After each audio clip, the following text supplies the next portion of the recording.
kabayan, nandito na naman ang iyong abang lingkod na si Juan Masipag na hindi tinatamad. Ngayon po, ang ibabahagi ko po sa inyong kaalaman ay tungkol sa electrical wiring ng motor control. Ano nga ba ang motor control? At bakit kailangan pa nito sa mga makinaryang pinapatakbo ng elektrisidad? Ang motor control ay siya nagdidikta sa bilis o takbo ng isang makina at maging proteksyon sa pagkasira o pagkasunog ng motor winding nito upang maiwasan ang malaking gastusin sa pagpapagawa nito. Upang mas maging komportable at hindi nakakailanganin ang sobrang lakas upang itaas o ibaba ang naglalakihang mga circuit breaker. Kaya, mga kabayan, kapsat, kasangkayan, samahan niyo po ang inyong abang lingkod na si Juan Masipag upang matuto ng kaunting kaalaman sa larangan ng elektrisidad. Tayo na po mga kabayan, kakapsat, kasangkayan. Simulan na po natin ang ating trabaho.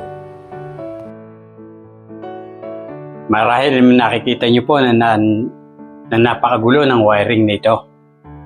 Yan po ang ating gagawin at susubukan po natin gawin ito. Okay, palitan. Dahil po ito, hindi na po nagpapalitan ng takbo ng motor. Yung isa na lang po ang gumagana ng motor. Ito pong relay na ito, siya po ang responsable sa pagtakbo ng dalawang motor na saliitan. Ito po ang dalawang motor na nagpapalitan. Ito po, motor 1 and motor 2. Nagpapalitan po ang pagtakbo niya. Ngayon po, ang nangyayari po, hindi na po ito gumagana. Hindi na po ito gumagana at isa na lamang po ang gumagana. Yung isang motor na lang. Ngayon po, ang gagawin po natin ay hahanapan po na natin ng bagong ganitong control. Maghanap po tayo para mapalit po dito sa depektibong relay na ito.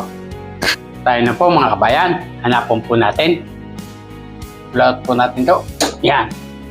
Hahanapan po natin ito. Samahan niyo po ako maghanap itong relay nito na isang Omron made in Japan. Tayo na po, samahan niyo po ako.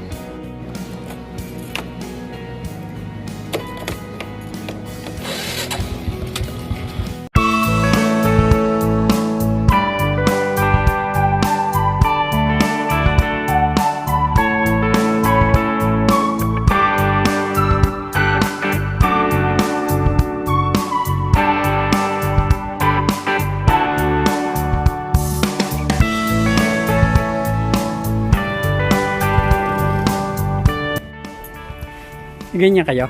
Wala na. Old stock na to. Bili ka na ng brand new. Wala bang ganyang klase? Wala na. Old model na to.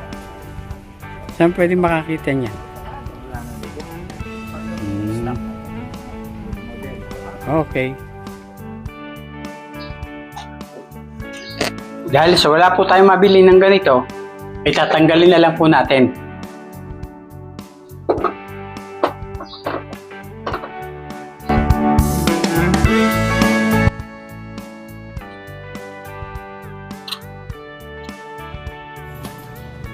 Wala po tayong mabili na ganitong Omron relay na G4Q 212S. Wala po tayong mabili. Sabi po nila, obsolete na daw po ito o old model. Habang tayo po'y nagpapahinga at nagkakape, ay nag-isip po tayo ng pwedeng pamalit sa Omron relay. At naisip po natin ang electronics digital timer. Ito na lang po ang ating kakabit, isang electronic timer. Pamalit sa G4Q212S Omron relay. Lagay na po natin, mga kabayan.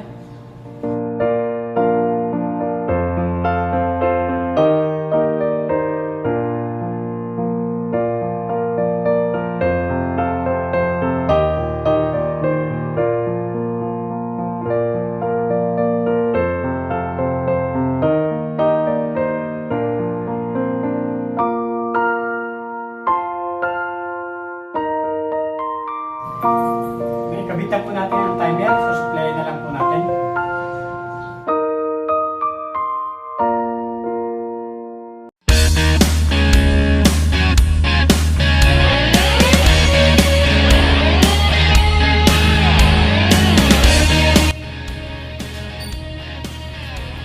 Ikabit na po natin ang electronics timer.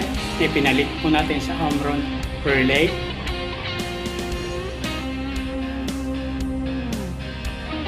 Ngayon po, ang ikakabit naman po natin ay ang floatless relay.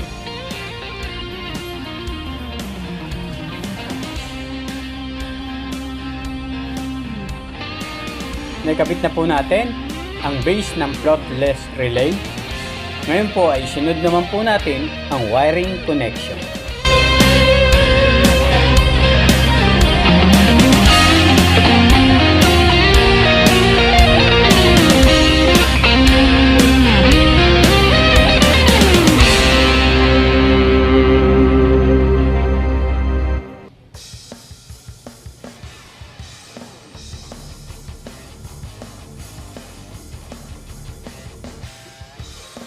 Natapos na po ang pagkakabit natin ng floatless relay at timer.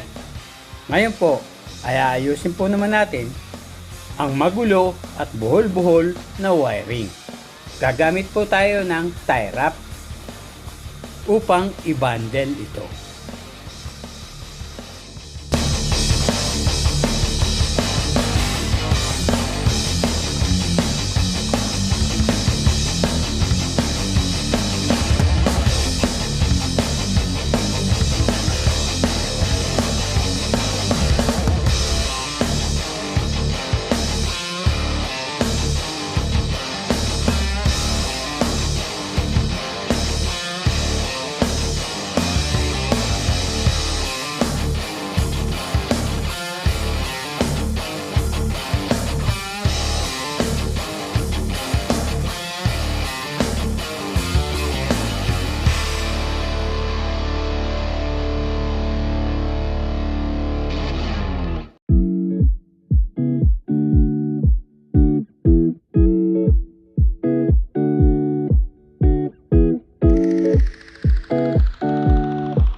Po, okay na po.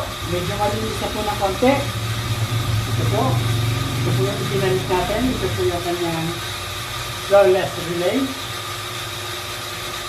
Medyo mas maayos na po ng konti. Bahala na po kayong magpasensya sa medyo magulo po. Pero mas magulo po din dati.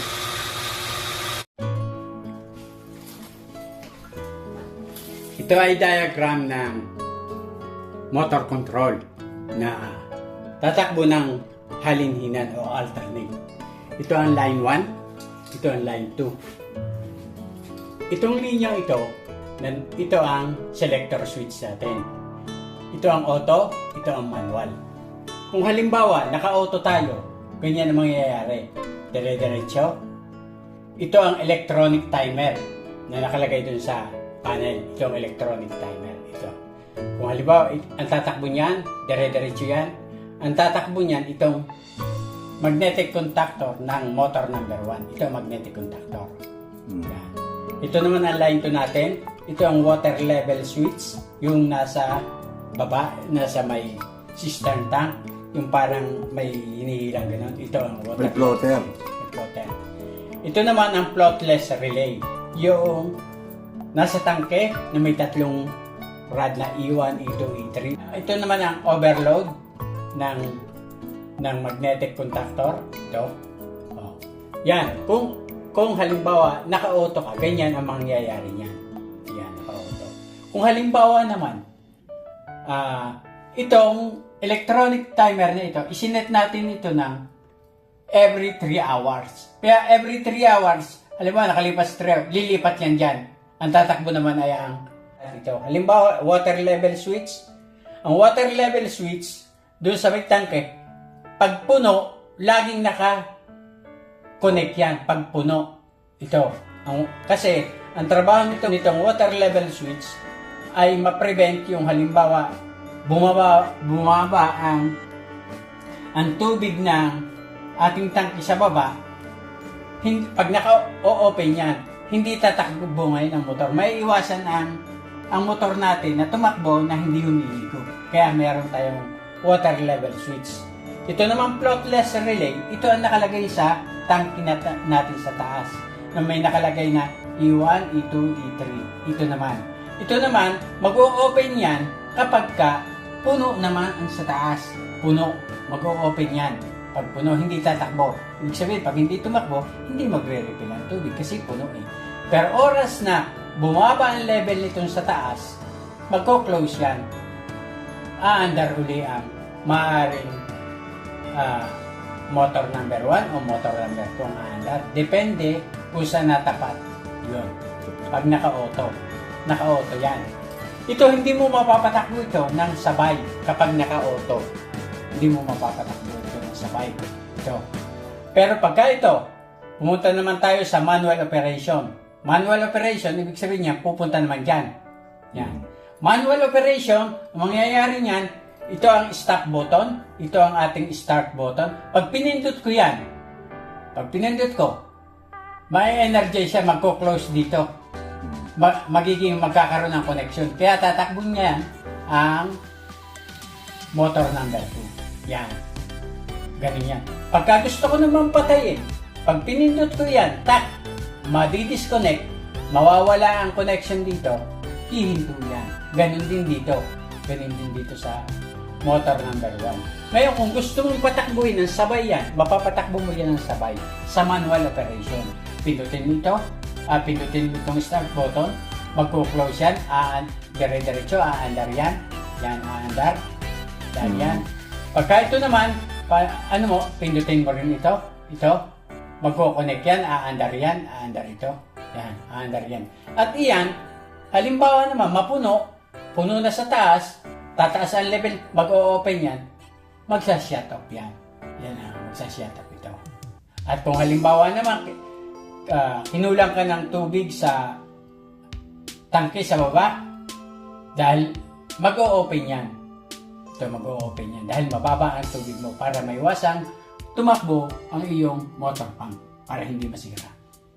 Yan po ang operation ng dalawang motor na tumatakbo ng alternate o halinhinan. Bakit natin kailangan na halinhinan? Para po hindi po masyadong mabugbog ang isang motor. Tulad ng mag-asawa na kailangang magkatuwang sa hirap at ginawa. Bro, what are you talking about, man?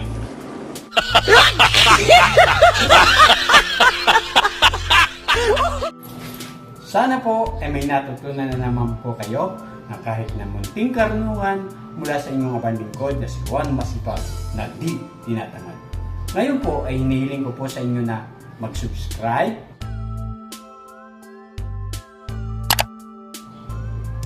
pindutin ang notification bell, mag-like, mag-comment, at i-share.